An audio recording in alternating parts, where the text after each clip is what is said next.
That was, All right, ladies and gentlemen, we are in for a treat here on Sportswire Radio, and it's not too often that you get a chance to speak with a Hall of Famer, but we've got that here on a Sunday afternoon, and this man needs no further introduction, but he's going to get it because he is a Hall of Famer. He was recently inducted into the Backyard Wrestling Nexus Hall of Fame. He had a decorated career for legendary backyard wrestling where he was labeled the unpredictable one. He was the hardcore icon for a reason because he was 16 times the 24/7 champion. He was the first ever U.S. champion, and he had some dominant wars with the likes of CJ the Alpha Junt, a recent Sportswire Radio guest.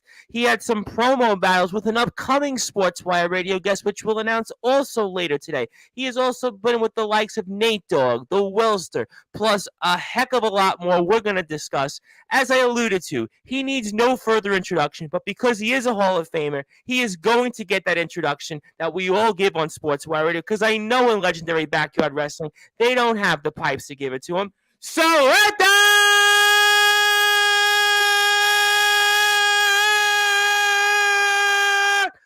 Wait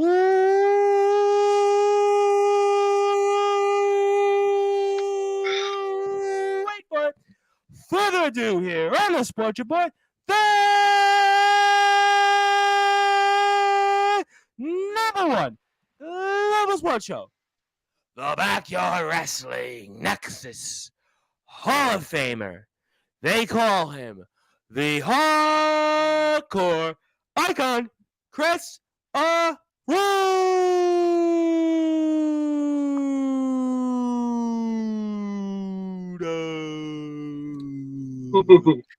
My friend, how are you?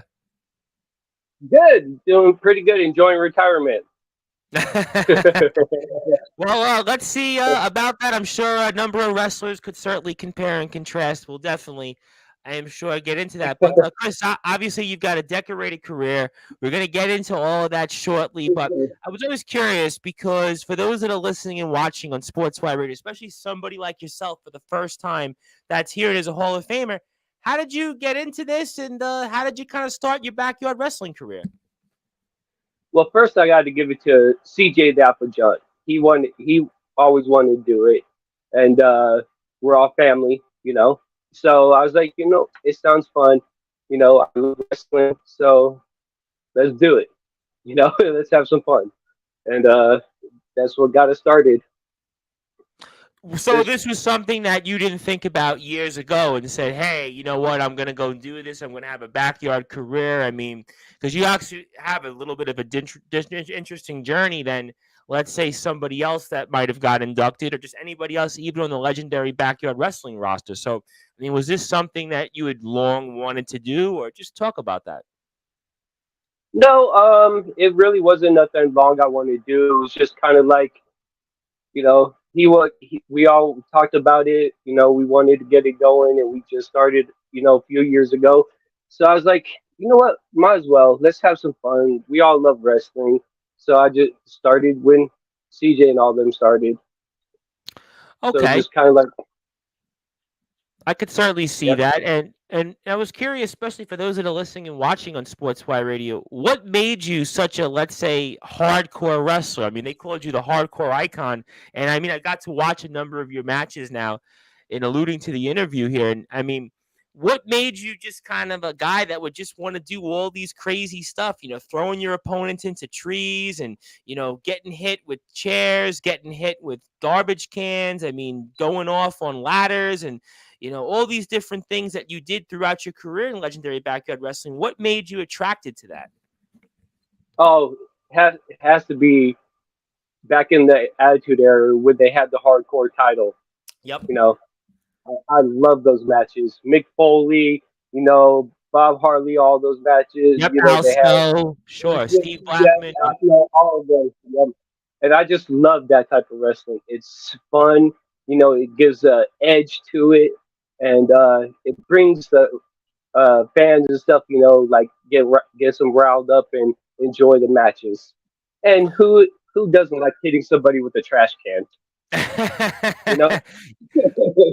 I'm sure you like hitting somebody with a trash can, but I'm sure on the other side of it, it's tough taking it because I mean, some of that stuff, I mean, I've seen you be involved in and what you've done. I mean, you've been certainly somebody that's been on the other side of it. So it's Oh great yeah, to oh do yeah. it, but go ahead.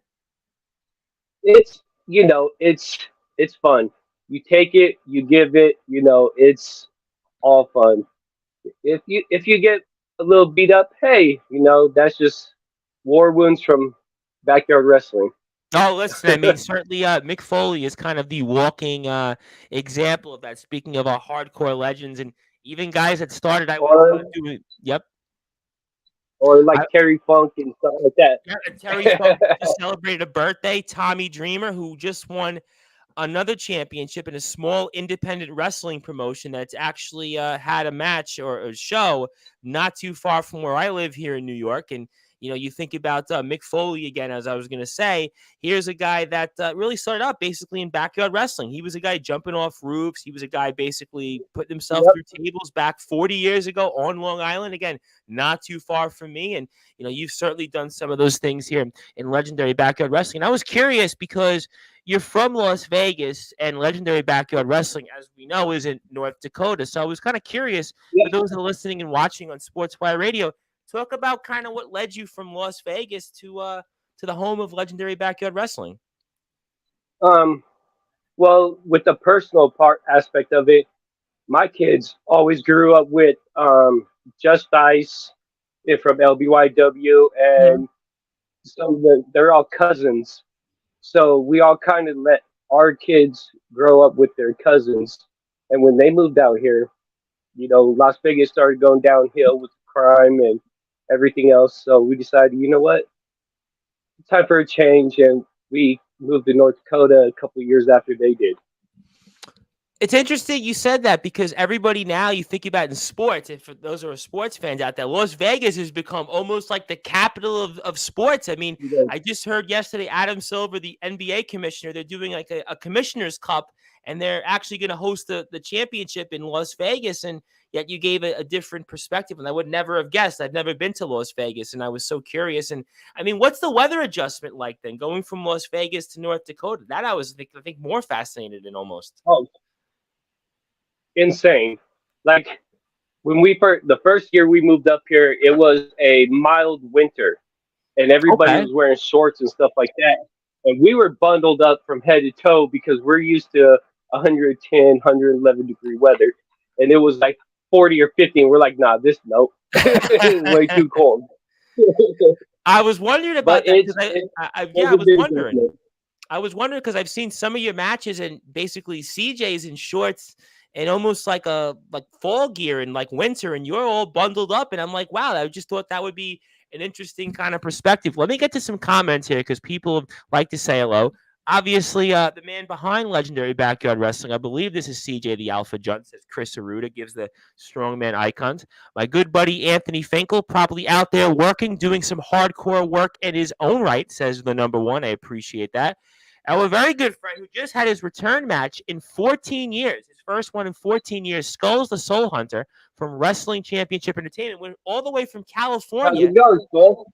Yeah, went from all the way from California to Wisconsin. So listen, if Skulls can go out there and wrestle in Wisconsin via California, maybe legendary backyard wrestling is in his plans in the future. Who knows? He says jumping off a roof. Hey, Hmm? if he wants to come on out, we could set something up with CJ the Alpha, and surely invite him out here. We'd love to have him. Absolutely, no question about that. We love Skulls. I know we'll talk with Skulls when he comes back safely back to California. Tommy Dreamer is going to be at the SWF. I appreciate that. Want to say hello. Speaking to some hardcore icons, our friends over at Dark Cryptic Wrestling just had their Summer Bash show last week. Says hello to everyone. Please follow them. Also, Dark Cryptic Wrestling. They're via Ohio on YouTube. Check them out with their wars with the IMF. So, all right, so I got a little bit of the idea in the fact that you went from Las Vegas to North Dakota, how you got into wrestling, but let's talk about some of your favorite matches. And obviously, some of those matches certainly took place with the one and only CJ the Alpha Junt, the man that came on the show here on Oh yeah. Sportswire Radio last month. And I mean, what made him such an opponent for you, where you got to kind of show what wound up leading you to your career as a Backyard Wrestling Nexus Hall of Famer? I think it is because our passion for and our love for the wrestling and wanting to do backyard wrestling, we are able to put more out on the line against each other and show the fans, how hard we could actually go. We both can take a hit and give a hit, and it's fun wrestling with somebody, that has that same passion and drive and stuff that you do because it makes both of you guys better. And then we're not scared to get hurt or hurt each other. So that makes it even better. Was there a comfort level that you could kind of push boundaries with him versus, let's say, if you would have Oh started yeah, out with somebody else?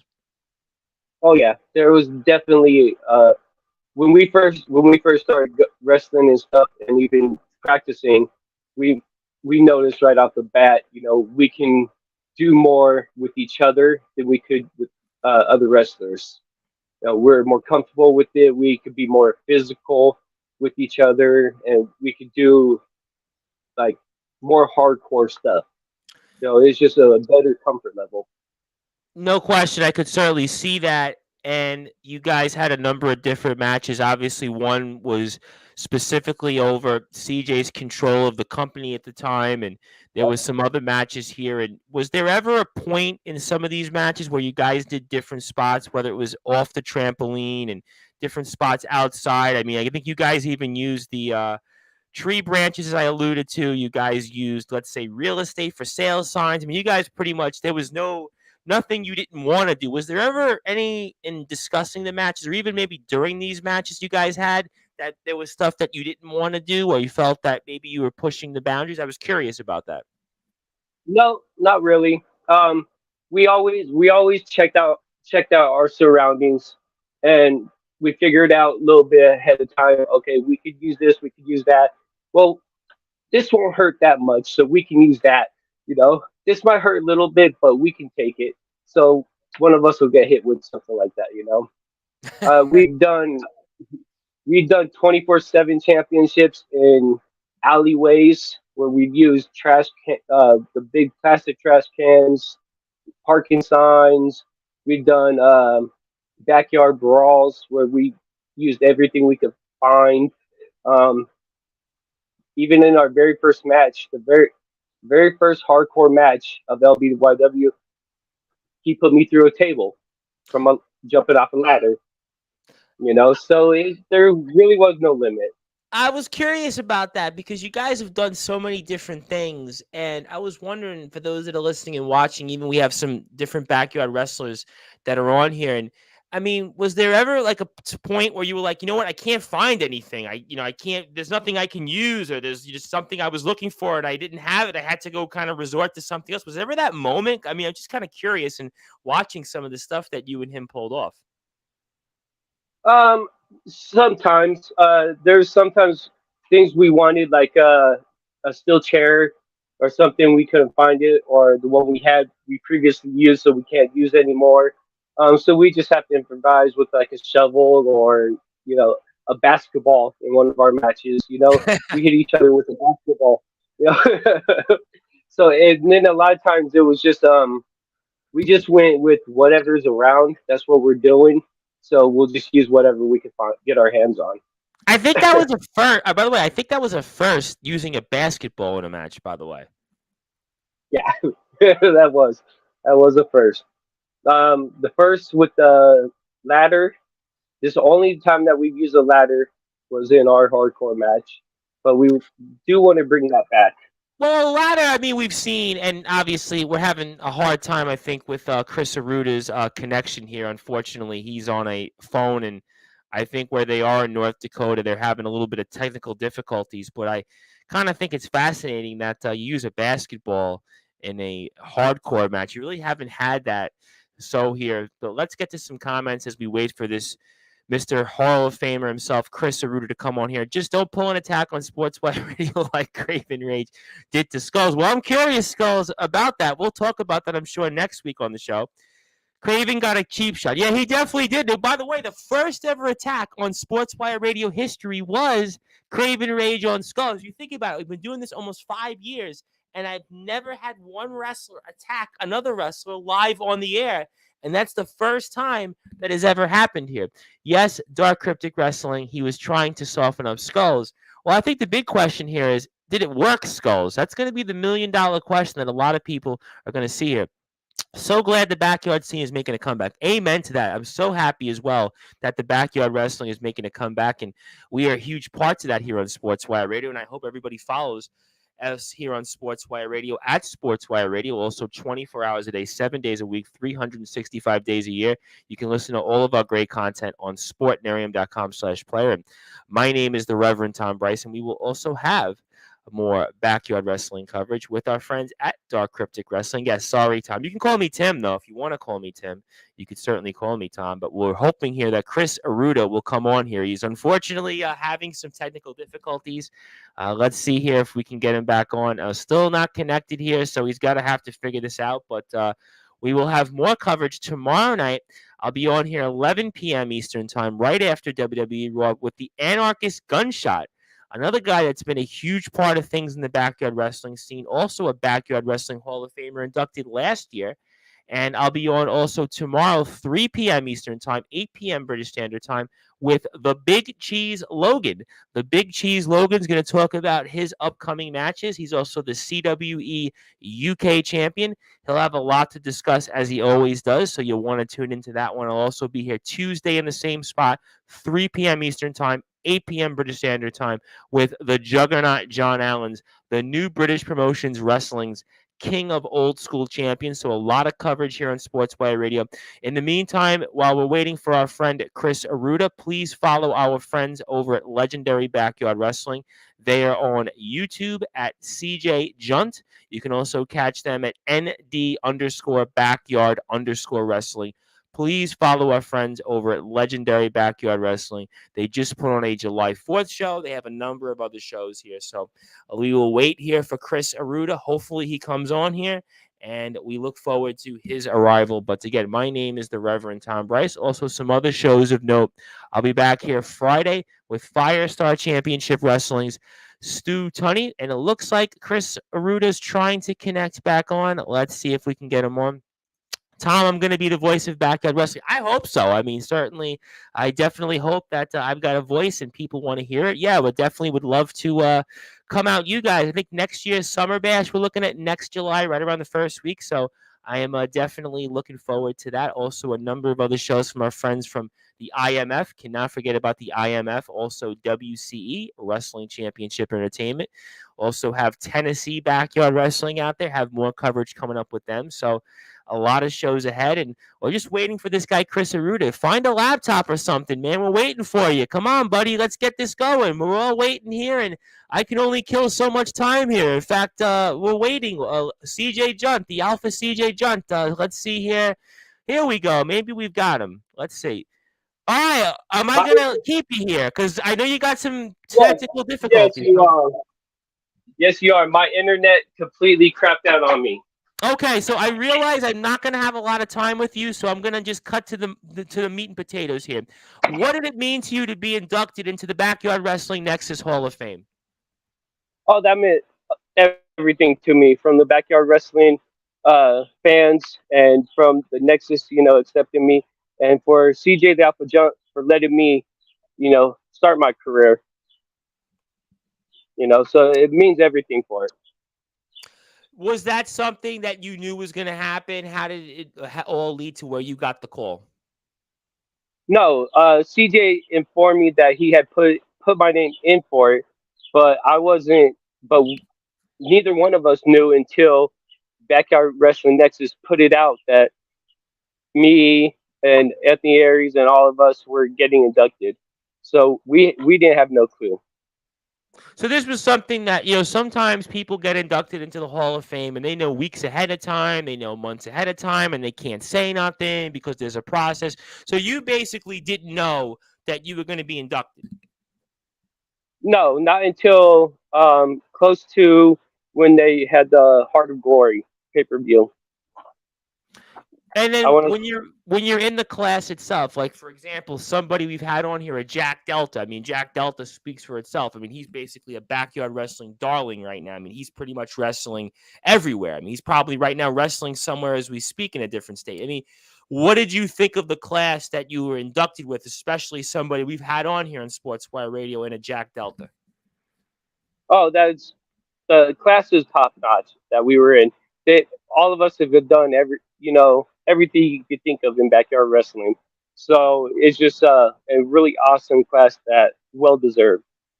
Did that kind of make, I guess, your career with the retirement? We'll talk about the retirement here shortly. And did that kind of make maybe the retirement a little bit easier, knowing that you're going to be a Hall of Famer? And again, how many people can say they're a Hall of Famer? In fact, I was on my regular sports show Friday, which is Friday nights, a little bit after about 10 p.m. Eastern time here, live on Sportswire Radio. And one of my analysts said, "Well, is there really a backyard wrestling Hall of Fame?" And I said, "Yes." And actually, I mentioned you, and we're going to have you on here. But did that make the retirement a little bit easier, knowing that you were actually going to be a Hall of Famer? A little bit. But don't get me wrong, it was kind of hard because I love doing backyard wrestling, so it's kind of bittersweet. It made it a little easier, but not much because I'm going to miss the in ring action. But I mean, it had to still say, I mean, listen, if you would have asked yourself 5 years ago, even, right? 5 years ago, you weren't wrestling, you weren't doing anything. This was even before the whole concept of legendary backyard wrestling, that you were going to be a Hall of Famer, right? How many people in life can say they're a Hall of Famer? I mean, there's people all around the world that are successful, whether it's athletes, whether it's entertainers, wrestlers, musicians, you Yeah, name somebody. And there's very few people that can say in any facet that they're a Hall of Famer. I mean, I would probably be in the Hall of Shame if they could have one, but you're a Hall of Famer. I mean, so does that make it like you ever say to yourself 5 years ago, hey, I don't even know if I was going to do this, but do you ever think about that in that sense? oh, I do all the time. Actually, we were just talking about, I want to say maybe a couple weeks ago about being like, holy crap, Backyard Wrestling Hall of Fame. I never thought my name would be even remotely mentioned in any type of Hall of Fame, you know? Because I just figure I'm a regular guy, doing what I like, taking care of the family, and here I am. It's pretty exciting. And how did your family react? And how did your kids? I mean, obviously, I know your family is really involved in this stuff too. They're into it. So, I mean, how did they Oh, yeah. kind of react? Oh, they thought it was really cool. They got tired of me coming back, and because I was battling injuries and I kept trying to come back. They're like, okay, it's time to retire. And then when I told them that the Hall of Fame, they were really excited. First one from LBYW to get in. Did that make it extra special? Because I asked CJ about this, and obviously, kind of leading to you coming on. And did that make it extra special also that you were the first one from Legendary Backyard Wrestling to be inducted? It could have been anybody else. It could have been CJ, could have been the Wilster, but the fact you were the first one in the company, nobody can take that away. Go ahead. Yeah, Wilster's not on our level of Hall of Fame yet. He's a rookie. Maybe Well, one day he'll get there. I mean, I'm going to certainly plead the fifth on that. But I mean, again, you're the first one. You're the first Yeah, one of the company. So everybody remembers the first. They always say they remember the first and the last. And you were the first, and that was yep. basically your last active thing in wrestling was being inducted into the Hall of Fame. So that's got to be cool. Yeah, it really is being the first from LBYW because I had a chance to be the first in a lot of things. The inaugural United States champion, the first ever hardcore match, the first ever battle Royal Rumble, and I was able to win all of them and be first in them. So being first in Hall of Fame is just as nice. And I was wondering, because you were part of so many things in a short amount of time, was there anything that you would have liked to have done that you didn't get a chance? Oh yeah. My match with Showtime was for the new interstate title, and at the time we didn't have the tag team titles, and that was the only title that I did not get my hands on and win. So that's the only regret I have. I didn't get a chance to win that one. What did it mean to you to be the first ever U.S. champion in legendary backyard wrestling history? Oh, it means a lot, 'cause especially if you look back in WWE with all the United States champions they had, you know, and being the first one, United States champion, just the name of it, it just has such a big meaning to it, and being able the first one to win it, just top of the list. Yeah, when you I think kind about of like, the I kind of, lineage, God, oh, I was kind of like winning the United States title better than the world heavyweight title, well, you I know, was in my about to opinion. say that the lineage of the United States title going back to the NWA days was Roddy Yeah, Piper, Ric Flair. You even think about in WCW, guys like Lex Luger, Diamond Dallas Page, Goldberg. Goldberg's first title was the U.S. title. Bret the yep. Hitman Hart. I mean, Booker T, Scott Steiner. So the U.S. title in a lot of ways was a really important title here. And let me get to some comments here because people would like to talk with you while we have a little bit of time with you. I'm going to be as respectful as I Yeah, can no because I problem. realize we got some internet issues. Skulls will be available after Tuesday for any minute. Yeah, we'll definitely schedule a date here to get you on and talk about the WC experience, but I got to wait until WC releases the show so we can kind of talk about that. So that's going to be up to management. I'm probably assuming next week we'll do a spot.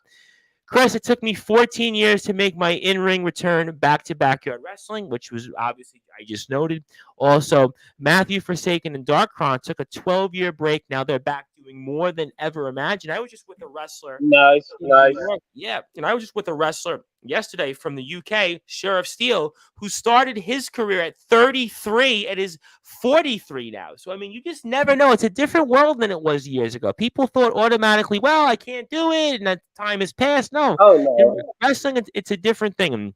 And the backyard scene is Yeah, back. I mean, how do you feel about the backyard wrestling scene? You know, in Sportswire Radio, as I'm sure you're aware of, we talk with a lot yeah. of backyard wrestling companies now, and I really feel like backyard wrestling to me, in some ways, I'm more interested in backyard wrestling right now than I'm into some of the independent scenes because what I see with the creativity, what I see with the talent, what I see with the different things going on. I mean, how do you feel about the backyard scene right now?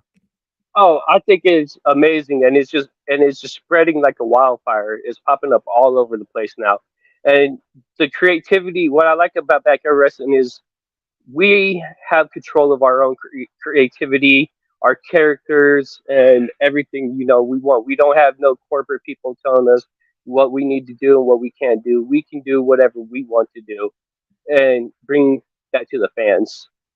And I What I love how it's think popping up. Yeah, what I think is most important, and I've said this on and off the air to different wrestlers, because obviously I speak with a lot of them, Chris, and tell me your thoughts on this, because obviously you're a Hall of Famer. You're going to know a lot more than I would. But I think the intellectual property of the backyard wrestler, owning that is such an advantage over the independent wrestler because the promoter owns that owns your rights and basically they can do whatever they want with it. Whereas a backyard wrestler, you're really setting yourself up, your intellectual property to kind of Yep. expose yourself to a larger audience and reach out to some people. And I think that's the biggest difference. And I think that's the biggest advantage that you guys have. I mean, what do you think on that? I think it is too because, like I said, we could choose our own gimmicks.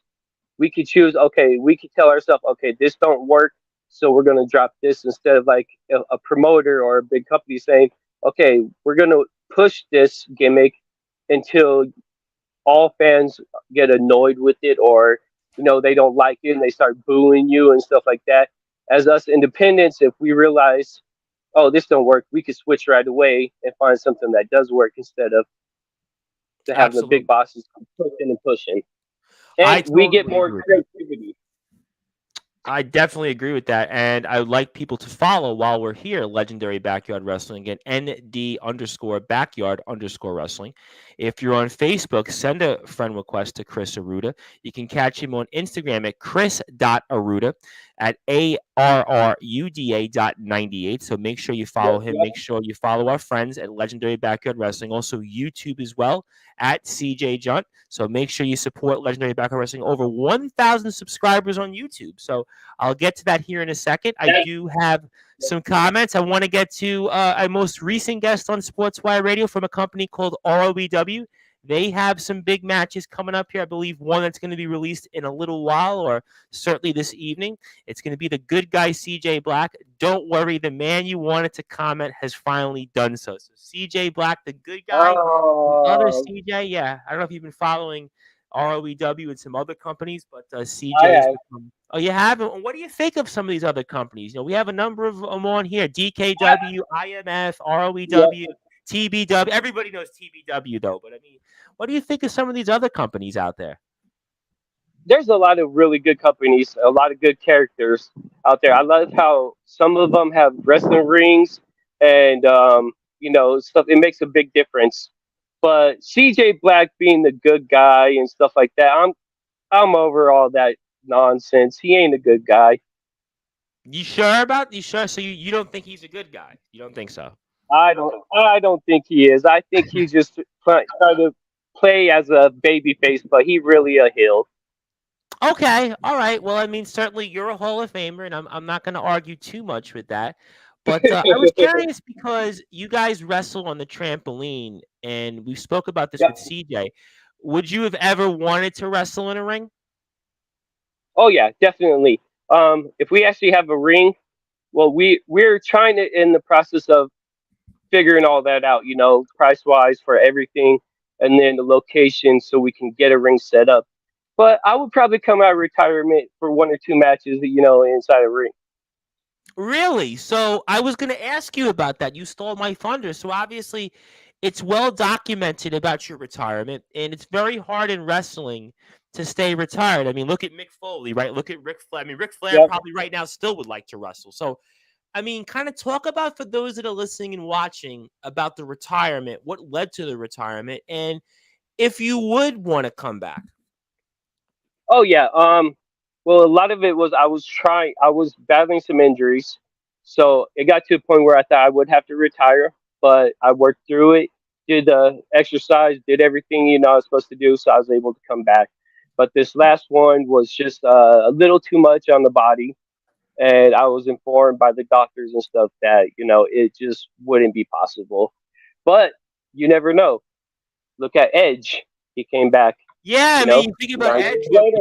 just saw him on SmackDown, and here was a guy that was retired for about 9 years, I want to say, before he came Yep. back right before COVID, and he's still doing things. I mean, how about Sting, right? Did anybody think Sting would be near 65 and kind of still being a part of things in AEW? I mean, listen, we speak about, listen, Mick Jumping out. Foley came back a bunch of times. I mean, so.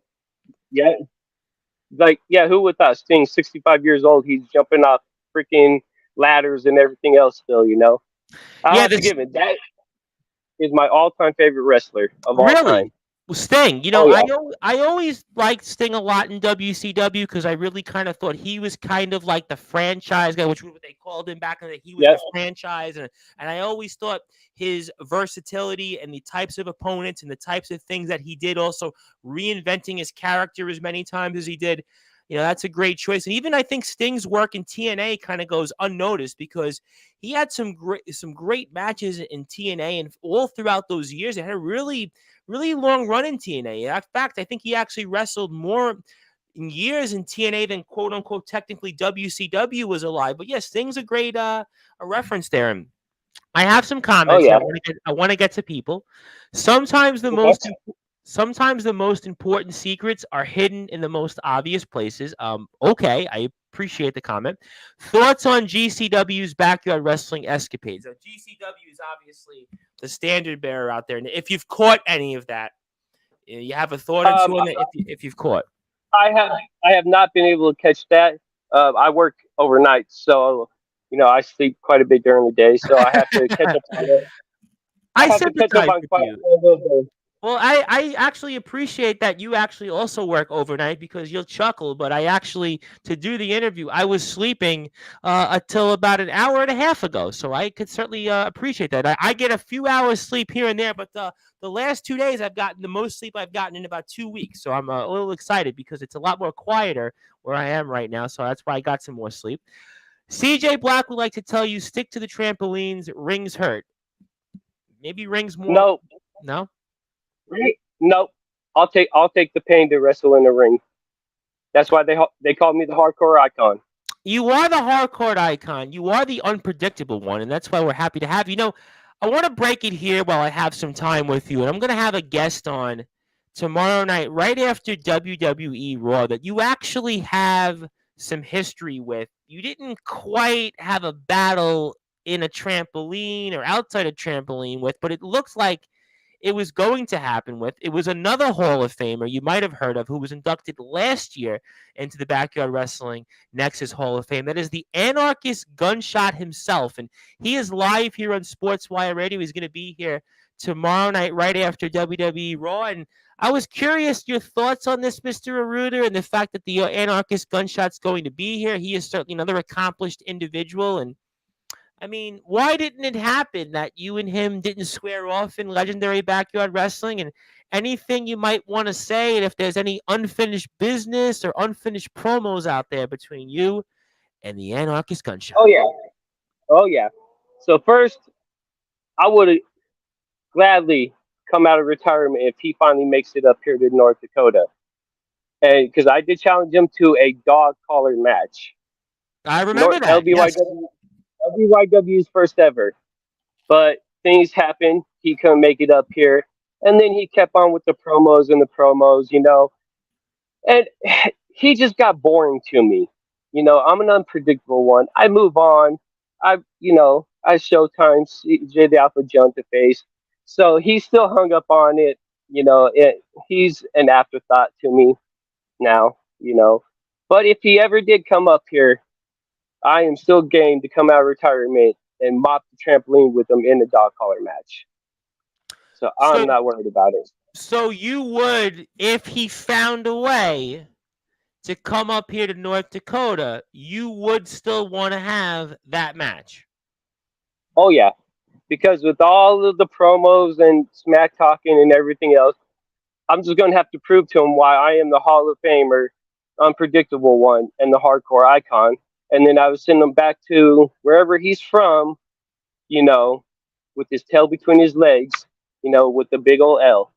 Well, he was alluding to quite a bit the age difference between the two of you, and he was trying to allude into that as almost, say, a slap at you almost. But in a way, maybe your experiences, maybe what you've done out there in a Hall of Famer versus Hall of Famer match, it's almost like Old Yeller still has a trick or two up his sleeve, and Oh maybe the yeah, Anarchist Gunshot doesn't know what he has coming to him.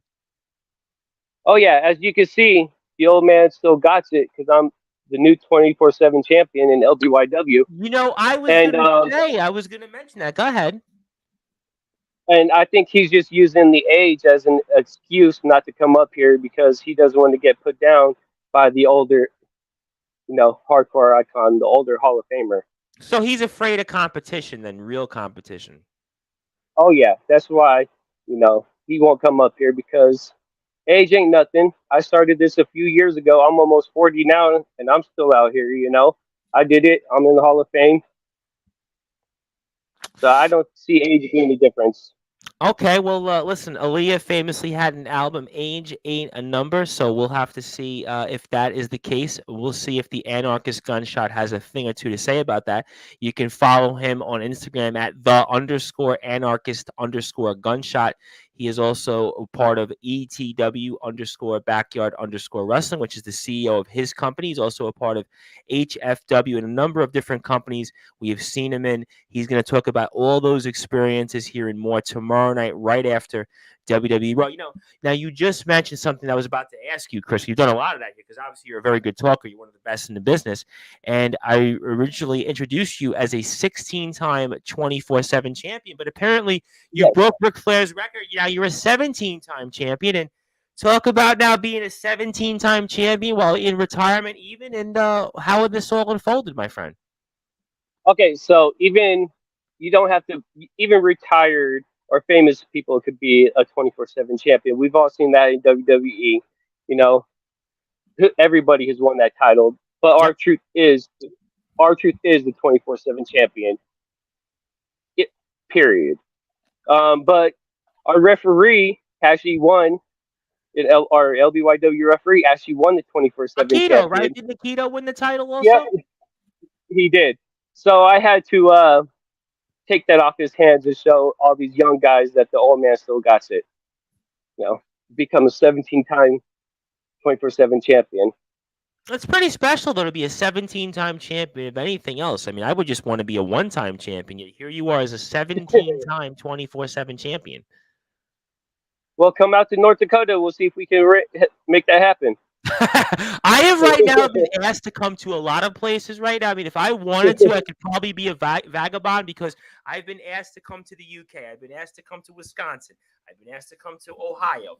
I've been asked to come to Iowa. I've been asked to come now to you guys. Tennessee, I've been asked to. I mean, there's a number of places. So if I and have the time and I have the abilities, if people want to have me come over at this point, yeah, like I said, DKW, IMF, RLEW, WCE, I'm wearing WCE shirt, you guys, and in the UK. So yeah, definitely. We'll say I'm not a competitor though, but I do appreciate the kind words and congratulations on the 17th championship. And CJ Black would like to say I'm not welcome in Michigan. Well, I mean, certainly, I'm sure there's a lot of other people that would probably disagree with that, but I'm going to certainly let you determine. Yeah, I'm sure that he's not a good guy, clearly. The guy's in No, his own bubble. no, he tries to claim to be the good guy, but you know he's a hill. The good I guys think don't CJ. uninvite. Listen, Good guys.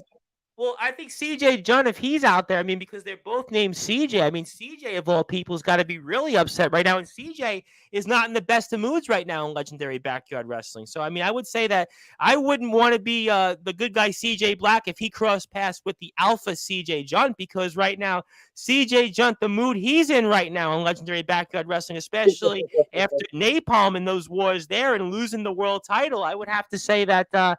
I would not want to be Mr. Black these days, but I'm going to move on from that because I'm not going anywhere at the moment. Just talking to you right now live on Sportswire Radio. The thing with sleeping is if you're the hardcore champion, you're a sitting duck. Now, you know this better than anybody else because you have been a champion 17 times. I want to say hello to somebody from the UK out there. Hello, Tom and Chris, and I'll have UK wrestling coverage How's it tomorrow. going? Daniel Banner, one of our favorites on Sportswire, young trainee from GT Ministries. And also, I'll have UK wrestling coverage here at 3 p.m. Eastern Time, 8 p.m. British Standard Time tomorrow with the Big Cheese Logan. I'll be back Tuesday also again with the Juggernaut John Allens of New British Promotions Wrestling. He is the king of old school champion. I will also have more UK wrestling coverage next week as well with Breakout Pro Wrestling's Ben Hampton. So if you're looking to travel to the UK, I'll have plenty of UK wrestling coverage, and I'll have the Anarchist Gunshot right after Monday Night Raw and Friday UK wrestling coverage with Fire. You can skip that promo. You can What? skip that interview. Skip that Anarchist one? ain't even worth it. Yeah, Okay. Anarchist ain't even worth it. Okay. All right. So you know what? I'll certainly take the consideration into a fact. I started in the backyard wrestling before I was in GTM. You know, I want to ask you this, and I realize I've got only so much time with you. And I was speaking with a wrestler yesterday, guy Sheriff Steele, who I had met, and this was kind of an off-the-air conversation. We were talking about wrestling, and I kind of think backyard wrestling. A lot of professional wrestlers won't admit this, and I won't say what the sheriff had told me off the air. But I think there's a lot more professional wrestlers than they would like to admit that actually acknowledge what you guys do. Because if you actually surveyed a number of professional wrestlers, they probably started out in the backyards. And I get asked this question a Oh yeah. lot now because I was on Russian radio. Yes, there's a thing called Russian radio. And I was on Russian radio explaining wrestling and explaining backyard wrestling. And I think backyard wrestling is a lot more valuable than professional wrestlers admit. And I think in some ways, you guys are just as important. I mean, what do you say to that? Oh yeah. I agree because you know a lot of the wrestlers. That's where they start off. They started from. That's where they got their passion to do what they're doing and bring their career all the way up to the professional level.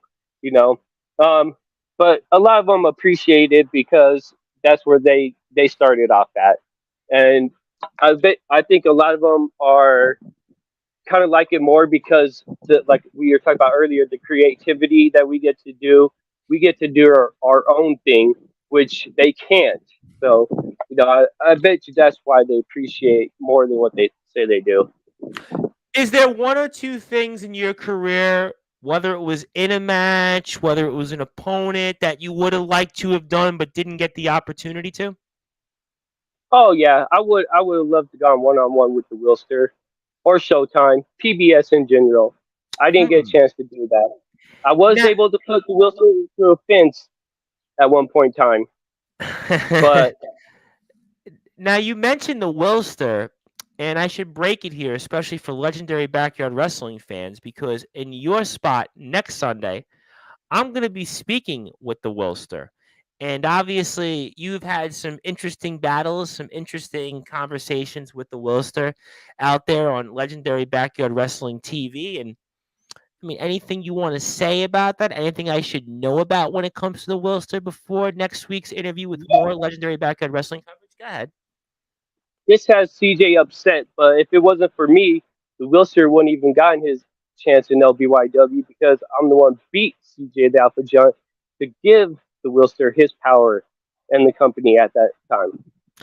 I was going to bring that up because you famously had defeated CJ Junt and took away his power, and that kind of put the Wilster into motion here. And was that one of the more memorable wins in your career? I mean, you had a number of wins, I know, but I mean, certainly I'm going to be asking the Wilster quite a bit about that. Oh yeah, it was first. It was fun putting CJ the Alpha Giant through the trampoline, and not once but twice, and Was it that three breaking rock bottoms, right? after Was I it did that. three rock Yes, bottoms, right? yes, and it breaking was just awesome, and then making him lose the company because me, I don't care about the authority. I do what I want when I want, and so just making him lose his company was just the icing on the cake. You Why know, were you such a rebel throughout your career? You were very like anti-authority. You were very independent. Why were you such a rebel? because that's my style. That's just me in general. I don't like authority. I don't like being told what I can and cannot do. If you do, it ain't gonna happen. I'm still gonna do what I want to do. It gives me more. I feel it gives me more freedom instead of trying to be a yes sir type guy. That's just not me. Yeah, you don't look like a yes man. I will say that you do not look like a yes man. So that I agree with you on. Let me get to some comments here because people want to talk to you. It's mostly how some wrestlers got their spark into wrestling. Yeah, listen, I mean, I brought up the I example of the agree. Hardy Boys. The Hardy Boys started their careers on trampolines. They're to me the biggest examples of, backyarders. I think about the Young Bucks in California, not too far from where you were from, and they were big in the backyard scene. I mean, I think you have a lot of wrestlers out there were bigger into the backyard wrestling scene than they maybe want to admit because it's kind of taboo with some wrestlers. Oh, it's backyard. It's a dirty word. But I think the backyard scene right now is more interesting. It's more vibrant than a lot of other scenes out there at the moment. CJ Oh Black yeah. would say, I wouldn't mind adding an old man to the list of victories. Let's get you out of Shady Acres and into the ring. Well, you know what? Let's get it going. I ain't scared. You Okay. come up here, I go down there, whatever. Let's get it on, and then I'll add you to my list, my Hall of Fame list of people I beat. Well, he says CJ Black, and he said this here on our last show Friday with ROEW coverage. And please follow ROEW on YouTube and Instagram at ROEW Backyard Wrestling. That he doesn't travel, CJ Black. He's not a traveler. He doesn't have to travel. So he's saying That's basically that, he won't come here. that's because he's scared of the competition that's out there. He doesn't want to travel anywhere because he doesn't want to take any losses, and he doesn't want to get proven that he's not as good as he thinks he is. Wow, so you really must be watching us on Sportswire Radio because the big topic on Friday's show was the fact that CJ Black, that his competition hasn't been up to standard. He took on a local homeless guy, he took on a cameraman, and people look at it and say, well, he hasn't faced off with Jack Delta, who works in his company. He hasn't wanted to face off right now with a number of other talents that are in and around the ROEW scene.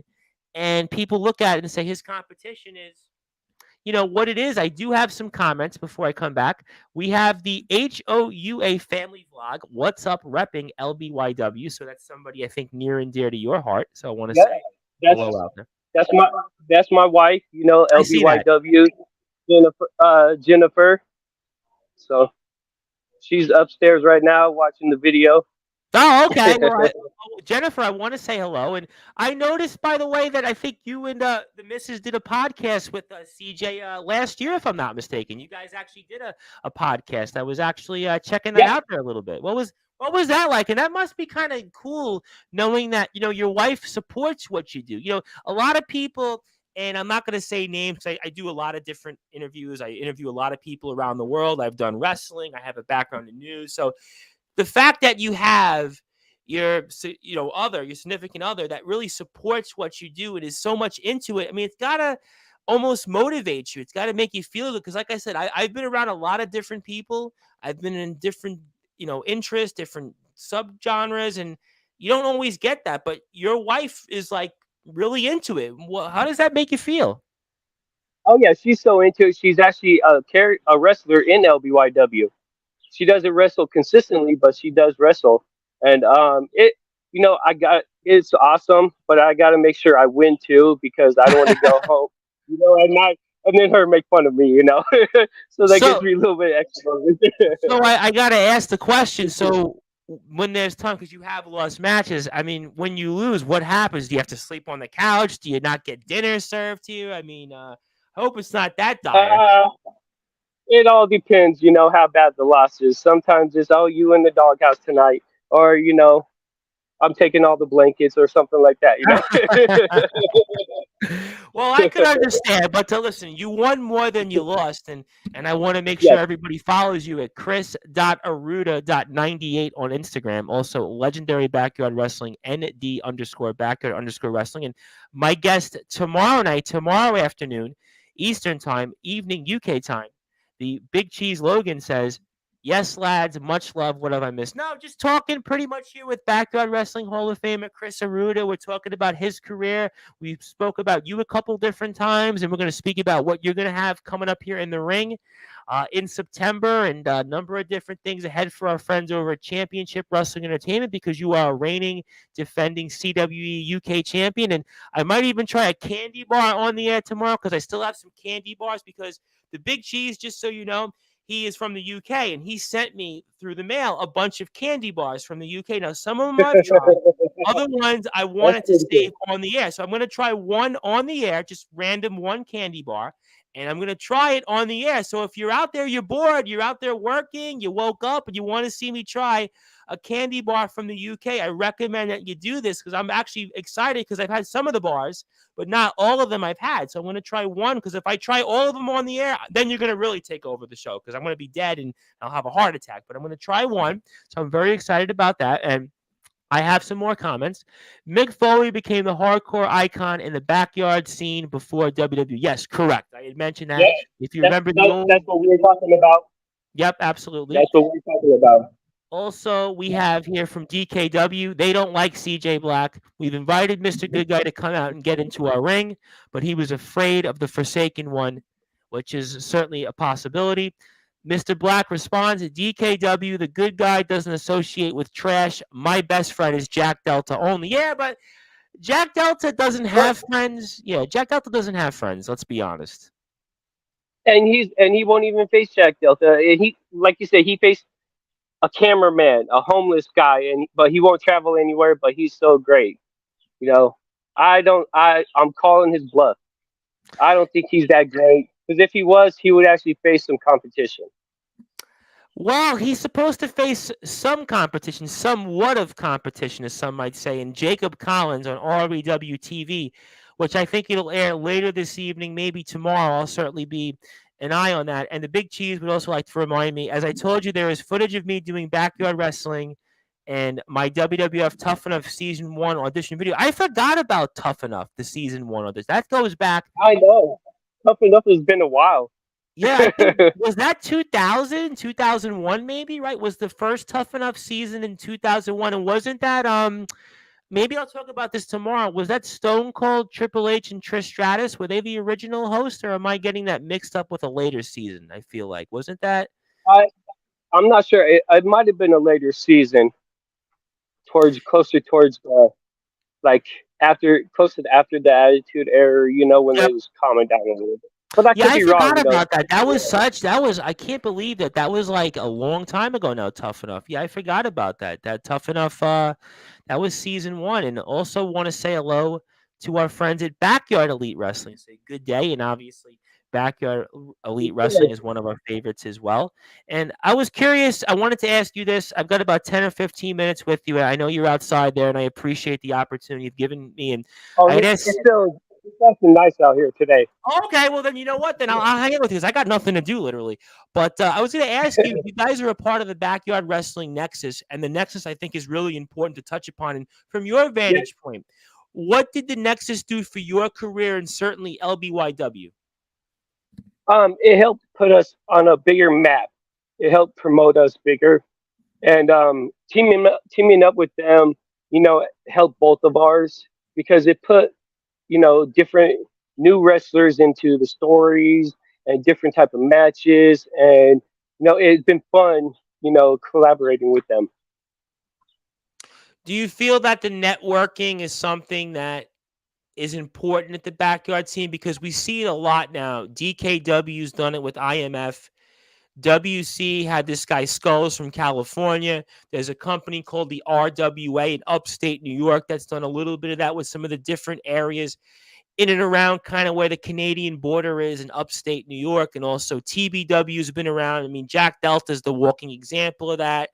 I mean, I can list some other people, but those are some examples. But do you think in the backyard scene that networking is kind of the most important part, or just what's your thoughts on that? Oh yeah, oh yeah, it is definitely very important because the more I think all of us in backyard wrestling should link up and you know help each other out, promote each other, and it'll give us all a bigger crowd, and so we can show more of the fans what we do, and it'll bring a different variety into our pay-per-views and our shows and even our promos.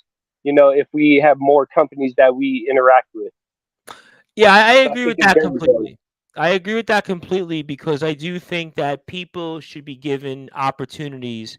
And I look at what I've done in British independent wrestling, covering that for about 3 years, and I could see on a first hand with what we've done on Sportswire, giving wrestlers that platform and allowing them to network. And I think at the backyard scene, to have that ability to kind of just talk about different things and also be able to have that opportunity to network in a platform, I think it helps everybody. We all win. That's the moral of the story. We all win when everybody has chances.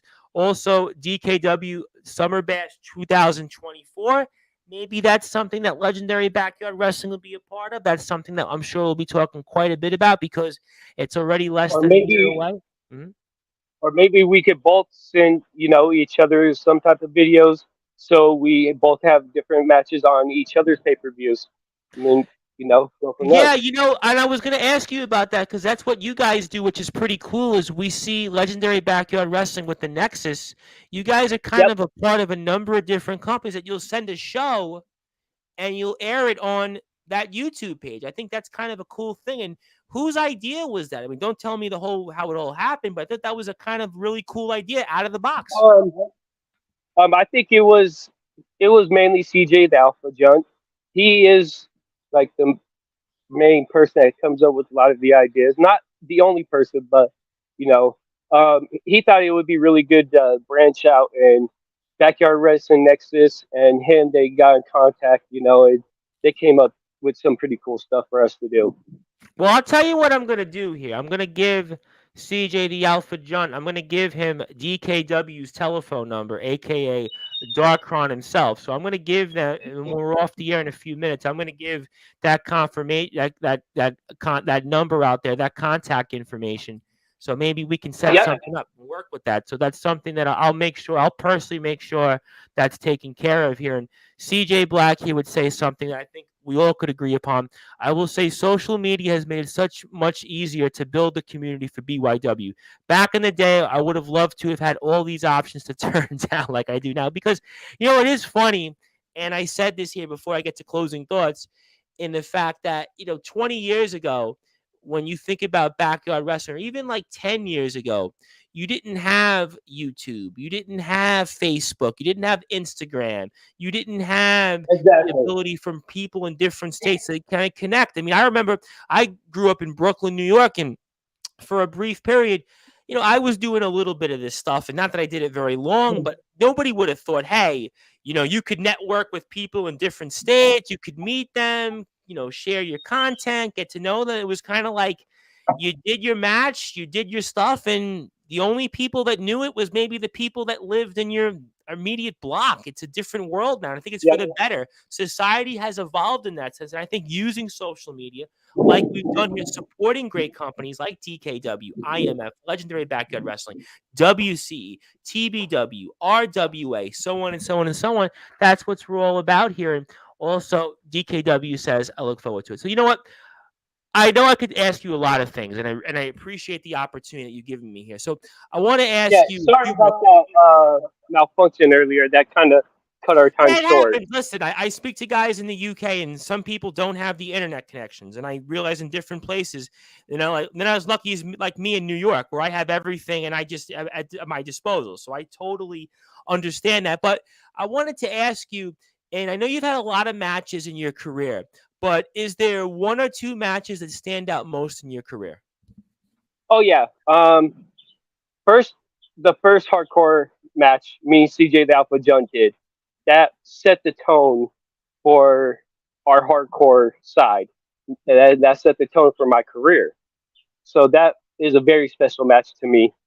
And another one was when I faced my son Ragnarok in the first ever tables match, and I claymored him through the table to win. That was fun, because how many people could say they get to claymore their son through a table? No. And how many people say um, that they can wrestle their son? I mean, how many people, if exactly. you think about it, I mean, there's very few people that could say they've wrestled their son. I mean, technically, Ric Flair did wrestle David Flair way back, I Yeah. believe, in a WCW show. If it counts, Vince McMahon and Shane McMahon have wrestled each other. I mean, there's very few examples. I don't even think Dustin Rhodes and Dusty Rhodes wrestled each other. I don't believe they I don't did. think so. No, Yes, there's I think very it's just few. more of the brothers wrestled and stuff like that. Yeah. Another one was I got to end the Psychotic Freaks' longest reign at that time of United States champion when I came back after injury. That was pretty nice because he was on a good run, but I had to show him why I was the inaugural United States champion because I didn't lose it. I had to, surrender it. Yeah. So winning that back was nice. Let me ask you one follow-up question on your son. When you wrestle your son, was there ever any thoughts, hey, I got to be extra careful. Hey, it's my son. My wife's going to say something, his mother, blah, blah, blah, blah. I mean, any thoughts ever like that come to mind? Yeah, it was a little like that. I got to tone it down because I can't, I don't want to pay for any hospital bills or nothing like that. No, but I got to be a little more careful, and I didn't want the wife to get too mad at me and be in the doghouse.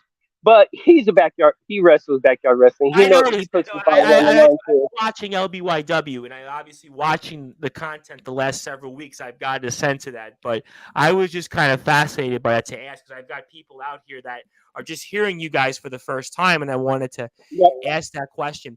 Now I know that you're retired, and I know you're still kind of involved in LBYW, but is there other things, let's say, in the backyard business that you like to do, whether it's train, whether it's, let's say, maybe help with promos, maybe commentary? Or there's stuff that you like to do on and off Um, screen? Go ahead. oh yeah. I like to help come up with the different characters, storylines. For different characters, have them branch out and reach their full potential. I like being guest referees, like I do sometimes. And I like being in the audience a lot though too because I get to talk smack. I get to talk smack to them. And then once in a while, like I said, refereeing or whatever. One thing I am looking forward to, I might look into is maybe I'll reach out and take somebody under my wing and be their manager. I haven't I was going decided to yet. ask you about that because I think that you're a good mouthpiece. I think that you add a lot to the ring. You have a lot of experiences. You're a veteran.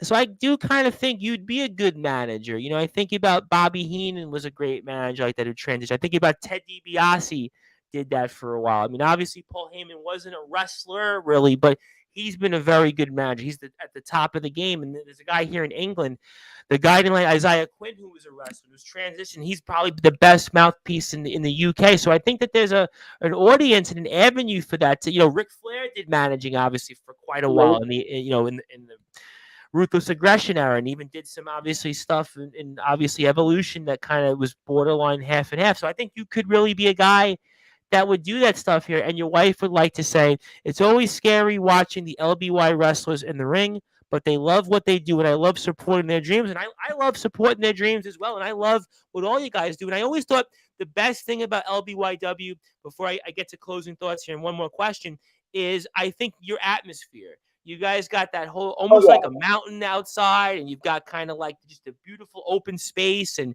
you've got the grass, you've got all that stuff. So I think your guys' setting, it's very open spacey. I kind of like it. It's very intimate. I mean, you've got like a nice little audience there. You've got like friends, family, which I think is very cool. So it doesn't look too like almost like it looks like it makes sense. It doesn't look like it's out of place is the line. It looks very much so that's why I think what you guys do is very unique. And I think for the location you guys are, because there really isn't too many in North Dakota, you don't really think about a backyard wrestling scene. So you guys are very important. You guys are creative because even without the ring, I think you guys have done so many different things. You guys wrestle in the snow. You guys wrestle in the rain. You guys wrestle in all these different elements, which I think adds something to you guys. And that's why I'm big fans of you guys. And I want everybody to follow you guys again at ND_backyard_wrestling.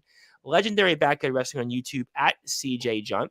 But I want to ask you this last question before I get to closing thoughts. And I hope to have you back. I obviously love what you do. And I definitely think that this is just going to be the very beginning of things to come here on Sportzwire Radio. But I mean, what does Legendary Backyard Wrestling mean to you? It means a lot because, like you said, the atmosphere, 95% of LBYW, we're all actually family. We're there. I got my CJ the Alpha Jump. He's my nephew. He's married to my niece, mine and my wife's niece. My son wrestles. My wife wrestles once in a while. My two other kids wrestle once in a while. Just Ice, my niece. So it's all really fun because we're all family and we're all doing something we all like. So it makes it really special. And that's really cool, by the way, that all of you guys are kind of intertwined like that. It kind of makes it, I think, extra special in that you guys are all doing something that everybody's so invested in, immersed in. You don't get that a lot. So I think that's kind of really cool in the fact that you guys are bonded by it. You think about a lot of different things that people do. And, people always ask me, they say, well, does your family listen to your stuff? And I say, well, no, not really. They're not really into it, but, a lot, listen, that's normal. Most families, really aren't into certain interests. It takes a certain unique type of person. But with you guys, everybody's so into it. Everybody's so invested. And I even see the talent in LBYW. Everybody's so close. Everybody's so friendly. And I think that what makes you guys a very special company. And that's why I really enjoy covering you guys and watching your content. And I love supporting what you guys do. And I'm very honored to have had you on here. It's not too often I get to speak with the Hall of Famer. My last 2 days have been very interesting. I meet a guy I interviewed from the UK here in New York. I now get a chance to speak with the Hall of Famer. Going to be very hard to top this weekend, but we're going to try anyway. So it has been a tremendous honor. And one more comment. My dad and mom have been in 24/7 matches. Who would have guessed that? Well, there you go. I mean, my in-laws have been 24/7 champions. The funny thing is my mother-in-law actually lost the 24/7 champion title to my father-in-law while we were out on vacation. Wow. If you would have asked me that would have happened, or in-laws would have wrestled each other and it would have been for a title, I would have chuckled. I would have said, no way. You would have just never would have happened. I mean, you would have asked me if that would have happened in my family. I would have said, no way. But it's kind of cool. And my wife has actually wrestled her dad, my father-in-law, in the match. So that makes it, it's fun. Yeah, that's interesting. And CJ Black would like to say something that I could either win. No, man, I don't think I'd win that one either. So I'm going to take a agreement with you there on that. No, I don't think I'd win that. That's why I'm outside the ring, not inside the ring. I'll save that for the guys that want to go out there and do it. So certainly, CJ, I'm gonna let you have that one for you. So you can have that one, CJ. But you know what, CJ Black, you can take my microphone over. How about that? I'll retire from Sportswire. You can run the show, and Oh no, let's see. you're too good. You're too good at it to retire just I don't quite know yet. about that. Well, we'll see. We'll see. But you know what? I realize you're outside, and I want to say thank you for the opportunity. Thank you for allowing us to share your story about your decorated career, being a Hall of Famer, being still a part of things in LBYW. So I want to give you the floor. I want to give you some closing thoughts. Anything else you want to plug, share, say, and I can't thank you enough for this opportunity, and the floor is yours. Oh yeah. First I want to say thank you to Backyard Wrestling fans and Nexus for inducting me into the Hall of Fame. And we have our gear here, LBYW. If you can see that, Yes. you can order that. Just get a hold of CJ the Alpha Junt or go to Creative Creations LLC on Facebook and put your order in, and then we Okay. can have it made and ship that to you. And follow us, like you see on the screen, HUA Family Vlog. We have that's behind I'm the going to scenes. That's what subscribe we, right when I get off the air. yeah. Actually, the first thing I'm going to do That, is subscribe to the YouTube channel.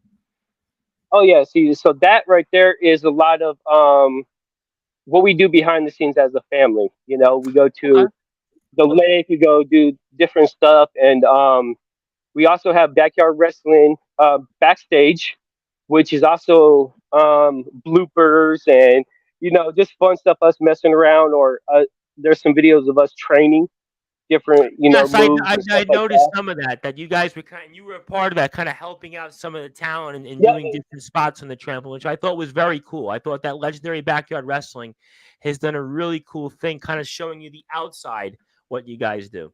Oh yeah, I think it's important to show the fans, our other side besides the wrestling. No, because it helps them interact and us interact with each other more.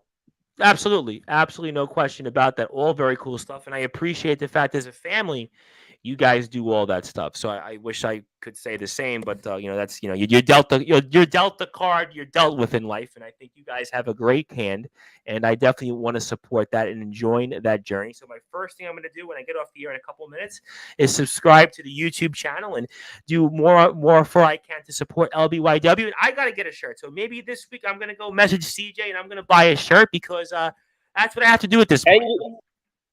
and you can design and send your own logo in on the back and everything else, and then we Yeah, can I put it on the actually forehead. should because I got to show it here. I have my Sportswire radio shorts shirt, so I got to go put the There you go. Sportswire logo on there. So we'll do that. We'll definitely do that.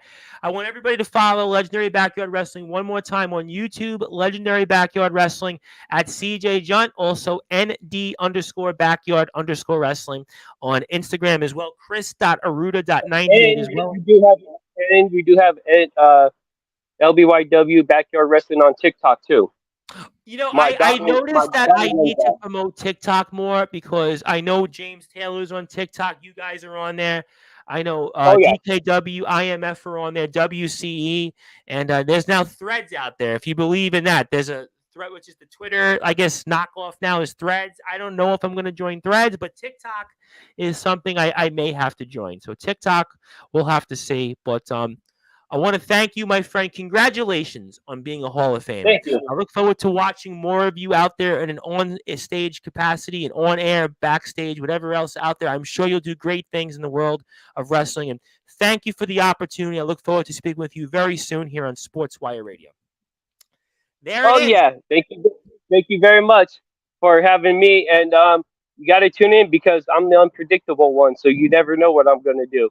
Oh, that's why you got to go to CJ Junt on YouTube and follow Legendary Backyard Wrestling because we got the breaking news here. He is now the 17-time 24/7 champion, the unpredictable one, the hardcore icon, Chris Arruda, also part of the Backyard Wrestling Nexus Hall of Fame.